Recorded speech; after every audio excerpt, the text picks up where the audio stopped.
तोहर का विचार बा का विचार बा का बताई सेल में बेच द गरम हमार बाजार बा बोलो ना तोहर का विचार बा सब कोई आता है मुंह फिर के जाता है बोलो ना तोहर का इच्छा बा कुछ खट्टा बा कुछ मीठा बा कुछ खट्टा बा कुछ मीठा बा लागोता धंधा फीका बा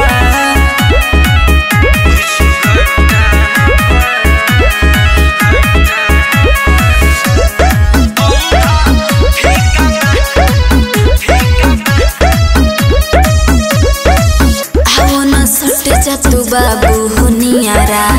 आके जुड़ा दोना हमार जियारा का पगलाइल बारू का भइलो लगता हमरा के गार ले बुका ना हो सारा ये नोट हमर झाड़ ले बुका ओइसन चीज मिले बहुत नसीब से बोला ना तोहर का इच्छा बा बोला कुछ खट्टा बा कुछ मीठा बा कुछ खट्टा बा कुछ मीठा बा लागोता धंधा फीका बा कुछ खट्टा बा कुछ मीठा बा लागोता धंधा फीका बा पगला गइल बड़का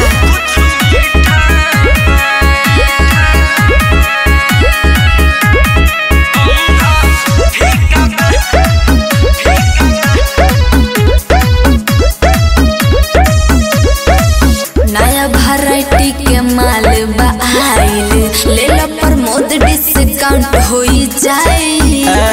एतना भी गरीब ना बन के डिस्काउंट दे दो चल झूठा मनीषा तोहर माल बरफी कुल पमनु के खिया बता टॉफी ए जवन खोइले घरे ले गइले आजू के माल थोड़ा तीखा बा कुछ खट्टा बा